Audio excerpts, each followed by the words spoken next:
वालेकुम। जैसा कि आप सब जानते हैं कि रमज़ान मुबारक का मुबारक महीना हमारे 1-2 दिन के फासले पर है। साल में एक दफ़ा 29 या 30 दिन के लिए अल्लाह ताला हमें ये कुछ दिन अनायत फरमाते हैं कि हम अपने जो मुसलमानों की बुनियादी फ़राइज़ हैं उनकी एक अच्छी प्रैक्टिस हो जाए, उनको अच्छे तरीके से अमल पैरा हो जाएँ। अल्लाह ताला ने रमज़ान को अपना महीना करार दिया है और इसमें हमारे तमाम जो नेक अमाल हैं उसका अजर नामुतनाही कर दिया है कि उसका अजर अल्लाह ने बयान ही नहीं किया। और अल्लाह ताला फरमाते हैं कि रमज़ान मेरा महीना है और मोमिन जो भी इस महीने में रोज़ा रखेगा और नेक काम करेगा उसका अजर मेरे ज़िम्मे है। अब जो चीज़ रब्बे कायनात के ज़िम्मे है, जो तमाम जहानों का मालिक है, रहमान है, रहीम है, आप अंदाज़ा लगा सकते हैं कि जब वो ये कह रहा है कि कितना अजर है, तो वो आप खुद अंदाज़ा लगा लें कि अल्लाह ताला हमसे कितना राज़ी होगा जब इस महीने में हम सिर्फ अपने रब को राज़ी करने के लिए अपने नफ्स को कुचल कर उसकी अपनी नफसानी, जिस्मानी और रूहानी ख्वाहिशात को साइड पर रखकर सिर्फ एक रब को राज़ी रखने के लिए सुबह से शाम तक भूखे रहेंगे। सिर्फ उसकी रज़ा के लिए हम अपने अमाल जो हैं उसकी हदायत के मुताबिक करने की कोशिश करेंगे तो रब कितना राज़ी होगा।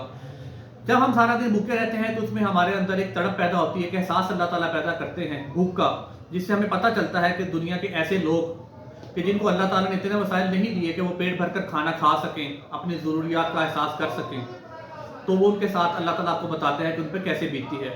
इसके अलावा अल्लाह रब्बुल इज़्ज़त ने रात रखी है रमज़ान में जिसमें अजर कई गुना बढ़ जाता है कि आप रात को जागें।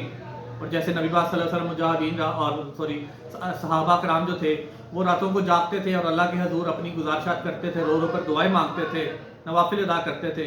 तो सोचे कितना बड़ा अजर होगा, क्योंकि हदीस शरीफ में आता है कि अल्लाह रब्बुल इज़्ज़त हर रात के आखिरी हिस्सा में आसमान दुनिया जो सबसे पहला आसमान है वहाँ पर नज़ूल फरमाता है और फरमाता है कि कोई है बख्शिश मांगने वाला, कोई है हदायत मांगने वाला तो मुझे बताए। तो तहज्जुद का वही वक्त होता है जो आइडियल है कि रात का आखिरी पहर जो सहरी से पहले होता है। तो सहरी के वक्त जब आप उठें तो कोशिश करें कि नवाफिल अदा करें, इस्तिग़फ़ार की कसरत करें, दुरूद शरीफ की कसरत करें और रब को मना लें। और ये जो एक महीना होता है ये बुनियादी तौर पर हमारी ट्रेनिंग है कि हम इसमें जो हमारी कोताहियाँ हैं, कमियाँ हैं, जो लफ्ज़ें हैं उन पर काबू पा लें और इसी तरह सारा साल उन पर अमल रखें ताकि हम अल्लाह ताला और उसके नबी के बताए हुए तरीके के मुताबिक सच्चे और अच्छे मुसलमान बन सकें। जैसा कि कुरान पाक में आता है अय्यामन मादूदात, गिनती के कुछ दिन हैं और ये गुजरते हुए पता भी नहीं चलता। और इसमें अल्लाह ताला फरमाते हैं कि तुम पर रोज़े फ़र्ज़ किए गए रमज़ान में ताकि तुम मुत्तकी और परहेज़गार बन जाओ। और इसमें ये छोटा सा मसला मैं आपसे डिस्कस करना चाहूँगा कि लोग कंफ्यूज हो जाते हैं बीमारी के मामले में। अल्लाह ताला फरमाते हैं कि कोई अगर हर आकिल बालिग और मुसलमान पर फ़र्ज़ है रोज़े, लेकिन अगर कोई बीमार हो जाए, किसी वजह से रोज़ा ना रख पाए, मुसाफिर हो, तो वो अपना रोज़ा बाद में भी रख सकता है। लेकिन अगर खुदा न खास्ता कोई दायमी बीमारी है, जैसे कोई जिगर के पुराने मरीज़ हैं, गुर्दों के मरीज़ हैं, किसी को कैंसर है या बुढ़ापा बहुत ज़्यादा है, तो उनके लिए हुक्म है कि वो अपने रोज़े किसी और को रखवा दें, उसका फिदिया अदा कर दें, किसी और को खाने पीने का सामान पहुँचा दें। और याद रखें, आप अगर रोज़ा छोड़ते हैं और उसके बदले किसी को रोज़े रखवाते हैं तो उनको भी उसी तरह का, उसी लेवल का, उसी मयार का आपने खाना पहुँचाना है या राशन पहुँचाना है कि जो कि आप खुद खाते हैं, या उसके बदले अगर आप पैसे देना चाहें तो वो दे दें। तो रमज़ान मुबारक के हवाले से मेरा ये छोटा सा पैगाम था।